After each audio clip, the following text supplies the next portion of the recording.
Elgar live न्यूजमध्ये आपलं स्वागत आहे। या ठिकाणी ओबीसी सेवा संघाचे अध्यक्ष यांना आपण माहिती विचारणार आहोत की ओबीसीचं ॲक्च्युअली काय आहे। एल्गार लाईव्ह न्यूजमध्ये आपलं स्वागत आहे। आपण ओबीसी सेवा संघाचे करमकर सर आहेत, त्यांना आपण या लोकसभेसंदर्भात आता 24ची निवडणूक होणार आहे, त्या संदर्भात ओबीसीचे असल्यामुळे या देशातील लोकसभा चुनावामध्ये ओबीसीच्या बद्दल काय कशी भूमिका असणार आहे आणि काय राहिली पाहिजे, म्हणून सर आपण नाव सांगावं प्रथम। मी BM करमकर, जिल्हाध्यक्ष ओबीसी सेवा संघ जिल्हा गोंदिया। आता लोकसभेच्या निवडणुका लागलेल्या आहेत। प्रामुख्याने ओबीसीची जातनिहाय जनगणना हा ओबीसी करता खूप मोठा जटिल प्रश्न आहे आणि त्यांच्या जीवन मरणाचा प्रश्न म्हणता येईल।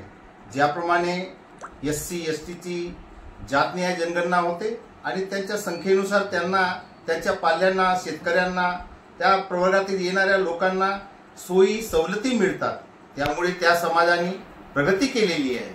तशीच जातनिहाय जनगणना ओबीसी लोकांची झाली तर त्यांना सुद्धा संख्येनुसार सोयी सवलती मिळतील, त्यांच्या पाल्यांना शिक्षणामध्ये सोयी सवलती मिळतील, नोकऱ्यामध्ये आरक्षण मिळेल, ओबीसी शेतकऱ्यांना कमी दराने किंवा मोफत शेतकरी अवजारे मिळतील, खते मिळतील, बियाणे मिळतील, शेती करता कुंपणे मिळतील।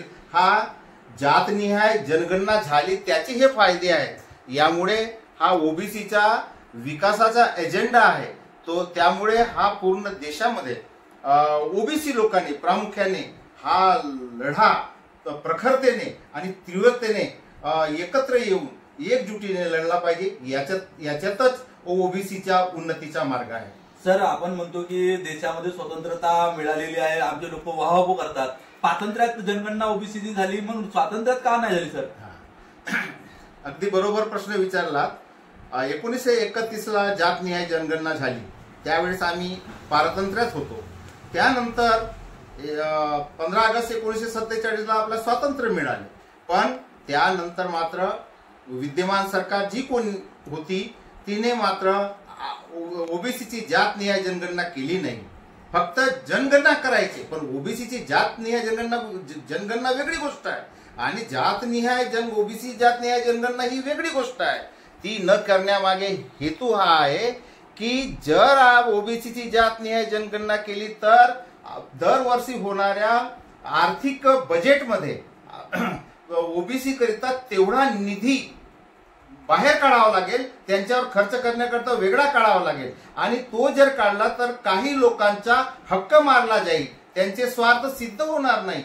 या हेतू पुरस्सर मागच्या सरकारने आणि वर्तमान सरकारने सुद्धा ओबीसीची जातनिहाय गणना हेतू पुरस्सर टाळलेला आहे।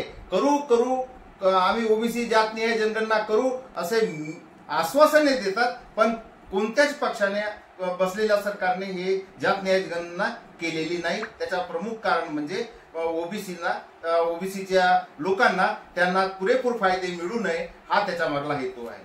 सर, ओबीसी लोकांना धार्मिकतेमध्ये फसवले जाते, पण संविधानिक अधिकाराबाबतीत आतापर्यंत कोणत्याही सरकारने अशी काही पहल केलेली आहे की तुमची संविधानामध्ये 340 कलम आहे, आपण लढलं पाहिजे, किंवा आपण आपल्या संविधानिक अधिकारासाठी असे काही कार्यक्रम या देशामध्ये झालेले आहेत का ओबीसी साठी प्रत्यक्षात?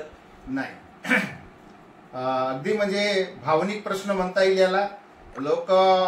भारतातील लोक सुरुवातीपासून या न त्या कारणामुळे धार्मिकतेकडे वळले आहेत, पण डॉक्टर बाबासाहेबांनी आम्हाला संविधान दिलं, त्याच्यामध्ये शोषित, वंचित, गरीब, दलित, मायनॉरिटीमध्ये येणाऱ्या लोकांकरिता जे हक्क आणि अधिकार, प्रामुख्याने जे अधिकार आणि हक्क दिलेले आहेत त्याच्याकरिता जी लढाई SC आणि ST या प्रवर्गाने लढली, तशी लढाई ओबीसी प्रवर्गामध्ये येणाऱ्या लोकांनी किंवा मायनॉरिटीमध्ये येणाऱ्या लोकांनी तशी लढाई लढली नाही, किंवा डॉक्टर बाबासाहेबांना जे संविधानामध्ये दिलेले हक्क अधिकार जे आहेत ते समजून घेतलं नाही। आणि म्हणून ह्या गफलतीमुळे आम्ही जो ओबीसी 60-62% आजच्या अवस्थेमध्ये दिसत आहोत, पण जो संघटितपणा आमच्या प्रवर्गामध्ये असायला पाहिजे तो नसल्यामुळे आमची लढाई ही मागे पडली आणि त्यामुळे आम्ही जे आमचे हक्क आणि अधिकार ऑलरेडी संविधानामध्ये दिली आहे, त्याच्यापासून आजही आमची येणारी पिढी आणि आम्ही सुद्धा वंचित आहोत. सर, आपण जर ओबीसी वर्ग जर जागृत झाला आणि जर संविधानिक अधिकार समजला तर निश्चितच भविष्यामध्ये आपल्याला आपले अधिकार मिळू शकतात. बिलकुल, कारण की ज्या दिवशी ओबीसी प्रवर्गातील लोक आपले संविधानिक हक्क 340 कलम यामध्ये दिलेले सगळे हक्क मिळावे पाहिजे याकरिता आपल्या हक्काकरिता एकत्र येतील.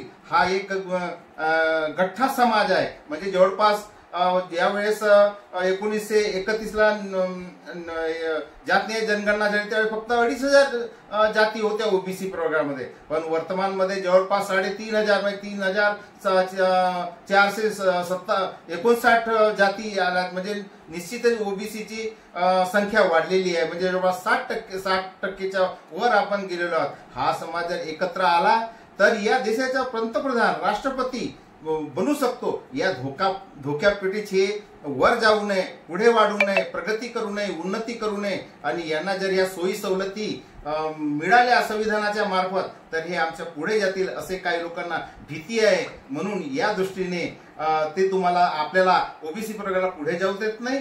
आणि आपली जिम्मेदारी काय आहे ओबीसी लोकांची की आपण एकत्र येऊन लढाई लढली पाहिजे, तर आम्हाला व आमच्या येणाऱ्या पिढीला हे सगळं काही सहजासहजी उपलब्ध होऊ शकते.